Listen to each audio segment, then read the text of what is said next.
Sorry, I'm back. My computer froze.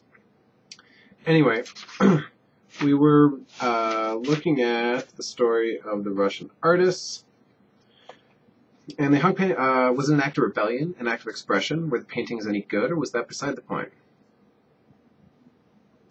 I need to see it for myself, and they needed to tell the world about it. I used to live for reporting things like that. Stalin found out about the community and sent the thugs in just a few days before I got there to break all their arms. That was worse than killing them. It was a horrible sight, Oscar, their arms in crude splints straight in front of them like zombies. They couldn't feed themselves because they couldn't get their hands to their mouths. So you know what they did? They starved. They fed each other. That's the difference between heaven and hell. In hell we starve. In heaven we feed each other. I don't believe in the afterlife. Neither do I, but I believe in the story.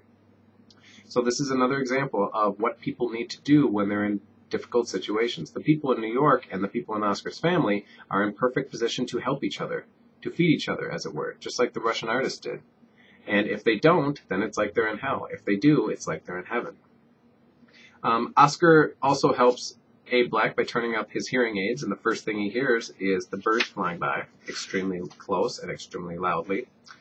And then Oscar, at the end of this chapter, has this awful conversation with his mother. And we get another use of the mom, yes, nothing line on page 170.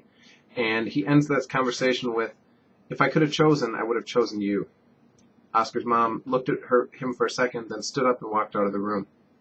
I wish she had slammed the door, but she didn't. She closed it carefully, like she always did. I could hear that she didn't walk away. And his mom is hurt. And then Oscar, in his kind of moods section of his book, I guess I fell asleep on the floor. When I woke up, my mom was getting my shirt off to help me get into my PJs, which means she must have seen all my bruises. I counted them last night in the mirror, and there were 41. Some of them were gotten big, but most of them were small.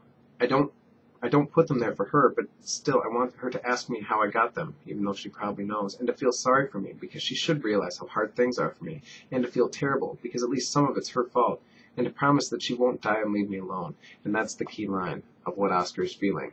But he can't say that to his mom. He's afraid of being left alone, and so he's taking out that anger and that fear on her because he can't express it into words. But she didn't say anything. I couldn't even see the look in her eyes when she saw the bruises because my shirt was over my head, covering my face like a pocket or a skull. So the next chapter starts. It's another grandmother chapter, and grandmother is still at the airport with grandfather. And this is another fairly intense chapter. So that is all. Thank you. I will see you soon.